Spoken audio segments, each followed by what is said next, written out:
For what purpose does the gentleman from Illinois rise? Seek permission to address the House for 1 minute. Without objection, the gentleman is recognized for 1 minute. Thank you, Madam Speaker. I rise today to raise awareness of the imminent need for Congress to extend and make permanent the Research and Development Tax Credit.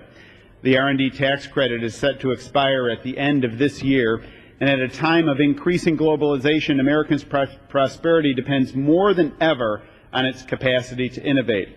For decades, our nation's leadership in research has led to discoveries that have dramatically improved living standards around the world and given rise to new industries that have in turn created millions of new jobs.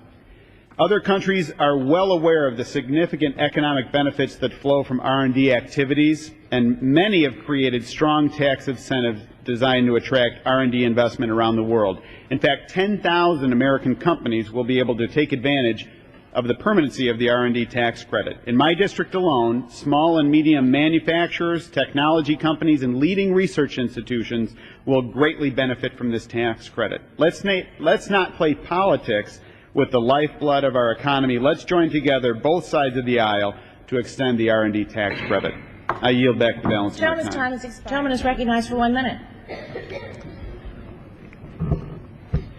Mr. Speaker, or Madam Speaker, global competition is a fundamental reality of today's economy. America is doing well because we offer the highest quality products in the world.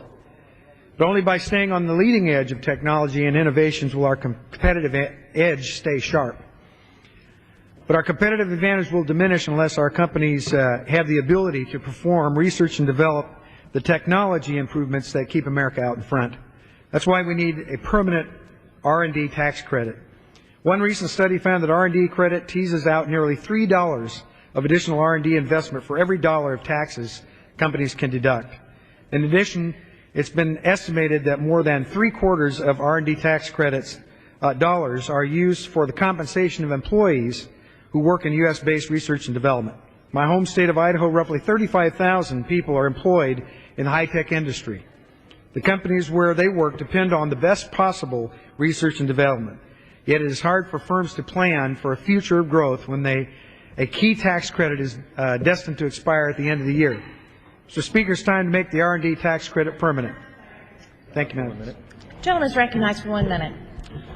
Madam Speaker, in my home state of Michigan, we've hit some hard times.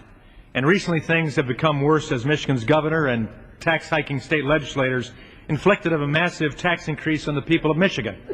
While in Congress, I am going to do all I can to aid Michigan's comeback by providing incentives for manufacturers and their employees to innovate, grow, and expand. For example, American auto manufacturers spend $20 billion a year on research and development, and such investment and innovation among American automakers should be encouraged. One positive step Congress can immediately take to continue similar innovation is to make permanent the Research and Development Tax Credit. This legislation would keep high-tech, high-paying jobs in America by maintaining important incentives and enable American companies to grow, become more competitive globally, and ultimately result in additional high-paying American jobs. I urge my colleagues to support H.R. 2138, the R&D tax credit, and encourage further investment and growth in our great nation. And I yield back. For what purpose does the gentleman from Nebraska rise? To address the House for 1 minute. Without objection, the gentleman is recognized for 1 minute. Thank you, Madam Speaker. I rise today in support of a permanent research and development tax credit. We are the strongest nation on earth in large part because of the innovation inspired through research and development.